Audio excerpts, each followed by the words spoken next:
A child walks into a bookstore. The owner, an elderly man smoking a pipe and hunched into an armchair that's undoubtedly older than him, turns to face his newest customer. He says with a half-formed sneer that the video arcade is down the street. Here we just sell small, rectangular objects. They're called books. They require a little effort on your part. They make no beeps. On your way, please. The child, frustrated at the insult, replies with an exasperated voice, I know books. I have 186 of them at home. The man hand waves the reply away with a sneer. Bah, comic books. This is my personal transcript of the 1984 movie, The Never-Ending Story. It's weird how wrong these lines feel, right? A movie based on a book that encourages children to read for the sake of engaging them with literature introduces its proxy librarian character, with him telling the children eagerly watching at home and in theaters that comic books are lesser and video games are noisy. When faced with this, the hero of the story, Sebastian, opts to list his favorite novels: Tarzan and Lord of the Rings, Treasure Island and 20,000 Leagues Under the Sea. All of these stories were 30 years old or older at the time of the movie's release, most likely works that the author of the screenplay or even the author of the novel the movie's based on read as youngsters. This transcript I've provided was often, in the eyes of our society then and even, unfortunately now, the only way we could see education outside of textbooks, as gateways to something we would often consider better. TV rots your brains, except when it's teaching children to read through programs like the Reading Rainbow. Video games cause violence, except when it's installed in schools to educate preschoolers. This fixation is something that I've personally nicknamed the one way of learning. This examination of worldly education got me thinking. See, I can't understand most of the time lectures. The ironic thing is, if I was sitting in some of the seats you are right now, I would have a very difficult time understanding everything I'm telling you right now. And I noticed that I actually have a much easier time understanding the transcripts of those same talks. And basically, an individual who doesn't understand a topic in one format usually, if not always, has an easier time understanding that same topic when presented or transformed into another format.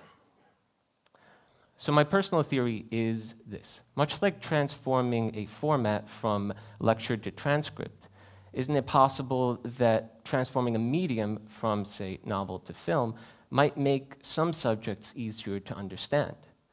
And by extension, by utilizing different mediums in educational circles, beyond just textbooks and the occasional educational game and documentary film, might we not be able to engage students who are otherwise struggling in various different courses and degrees? Now, my favorite book of all time is The Last Unicorn by Peter S. Beagle, which is a transformative work about giving new meaning to old symbols in a modern age. It's helped me in ways that I can't quite describe without going into some rather dark and personal moments of my life. I also can't remember a single line from it. Not a single line of dialogue, not a single paragraph of some of the most transformative storytelling I've ever had the pleasure of reading.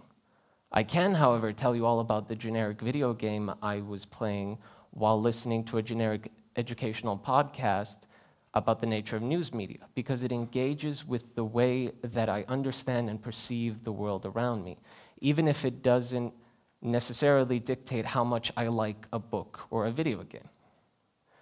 This applies to all of us.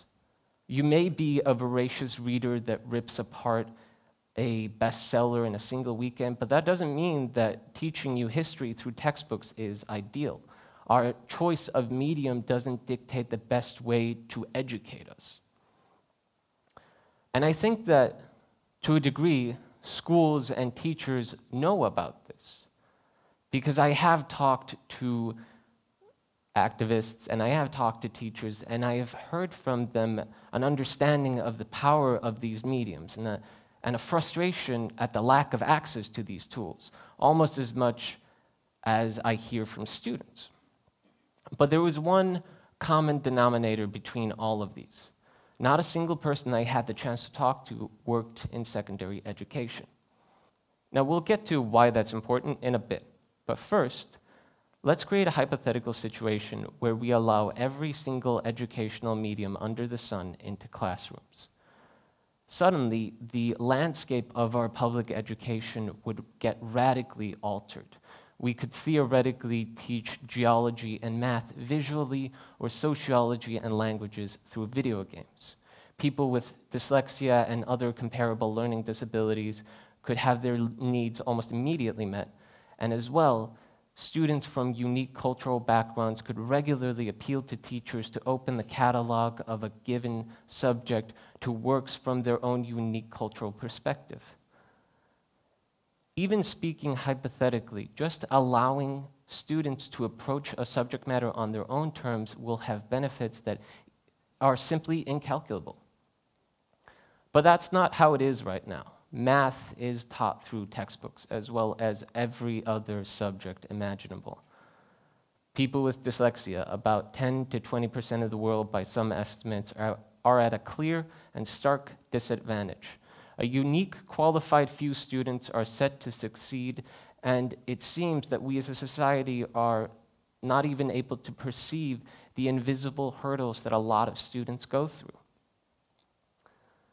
I'd like to tell you a little bit about my personal experience with school. I have ADHD, which stands for Attention Deficit Hyperactive Disorder. As you can imagine, I did not do very well.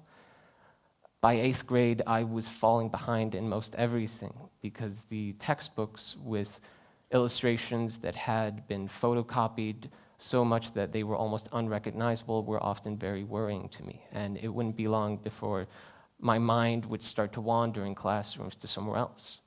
Had it not been for teachers that were hell-bent in hand-holding me through a variety of courses, I have no doubt that I would not have been able to attend college later on. But I was able to, and I noticed that in secondary school, the environment of student life had changed, and with it, the dynamic of being a student. Whereas in grade school, teachers and school faculty were asked to adapt to you, you were now asked to adapt to teachers. And I noticed that with this change, it became more dangerous to be a student. For example, when I was allowed to eat, when I was allowed to go to the bathroom, if I was allowed to go to the bathroom, and if my grade would get lowered for attending a funeral during school hours, all fell into the hands of individual teachers with complete control over classrooms. This is, if you can't tell, unhealthy for students, and an unhealthy way to approach teaching in general. Of course, this dynamic would largely get altered if we asked, if we introduced multiple mediums of education, because then educators and teachers would be asked to adapt to multiple curriculums and thus adapt to students. But in the environment we have now, with the prevalence of the one way of learning, it must be understood that we have a unique toxic culture within academia that almost doesn't exist outside of it. Obviously, the teachers that abuse this system are a minute part of overall school faculty, but I have yet to meet a student who has attended a college or a university in the last 5 years who hasn't had an experience with such a teacher. The problem may not lie with every teacher, but it is big enough to affect almost every student. In my 3rd year of college, my depression got the better of me, and I had to drop out. Instead, I went into the very lucrative career of comics. But by age 22, I had edited over 50 projects across video games, across prose works, across animation, and of course across comics. Some of them were even nominated for awards.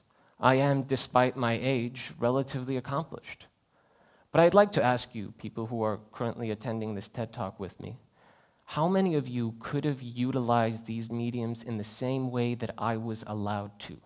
Not just as creators looking for a new way to get inspired, but as students looking to get into astrophysics who blamed their own brain for not understanding algebra. Students who wanted to get into one college or another and fell just one course short of a passing grade, one subject matter they needed to understand better and still blame themselves for. Unfortunately, I know I can name a few people in my own life who fit that description, and I know that a few more of them are with me here today. Now, the great thing is, we are already taking small steps to address these very vast problems. After all, most of us grew up with educational games in our elementary schools. I don't think that the prevalence of the one way of learning is a result of hatred at the hands of our educational system as much as ignorance or misunderstanding or underfunding. But I also feel that the collective situation we have found ourselves in does hurt students, and I think it's our job to help them along. Workers within education are obviously key to fixing this, but it's not just them. You can help as well. Advocating for these mediums at academic conferences, at libraries, at bar events, and at any public space that shares stories and culture can greatly help the reach of these mediums. As well, contacting or calling your federal and local representatives can help, as many of them work in educational boards themselves. And as most would like to keep their job in the foreseeable future, they would like to hear from you about your needs, about your students' needs, and about your children's needs. But most importantly, parents, if your child is 10 and still reading picture books or listening to music you don't understand or even like, let them, because it engages them with the world around them. It may not get their grades up, but it will help teach them memory, motor skills, vocabulary, and an understanding of the arts, building blocks for most degrees, courses, and classes. And if they approach you later on with a subject matter that they swear up and down that they've tried to understand but can't, consider that maybe switching mediums or formats might just do the job.